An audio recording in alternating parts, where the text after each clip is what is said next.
Hello everyone, আমি Pushpita. Thanks for watching my first পার্টে আমি খুব অল্প এঁকেছিলাম, কারণ আমার ছবিটা আঁকতে আঁকতে অনেকটা রাত হয়ে গিয়েছিলো। তারপর আবার ভিডিও এডিটিংও করতে হবে, সেই কারণে আমি অল্প কিছুটা এঁকে তোমাদের দেখিয়েছিলাম।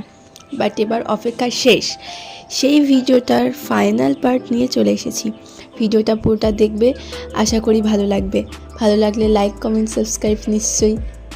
তো আমি কিছুটা এঁকে নিয়েছি, আর এখানে আমি যে পেছনের মুকুটটা আছে ওটা আমি পেন্সিল দিয়েই করেছি, কারণ আমার মনে হলো যে পেন দিয়ে না করে ওটা পেন্সিল দিয়ে করলে হালকার মধ্যে বেশ সুন্দর লাগবে, সেই কারণে আমি ওটা পেন্সিল দিয়েই কমপ্লিট করেছি। তো আমি এই যে পুরো বডিটা কমপ্লিট। এবার আমি মুখটা ধরেছি। তো মুখের মধ্যে সবচেয়ে সুন্দর পার্ট হলো চোখ। তো চোখটা সুন্দর হলে তোমার আঁকা অবভিয়াসলি সুন্দর হবেই। তো যে লাস্ট টিপটা দিয়ে দিলাম। এটা আমার ফাইনাল ড্রয়িং। ভালো লাগলে লাইক, কমেন্ট, সাবস্ক্রাইব।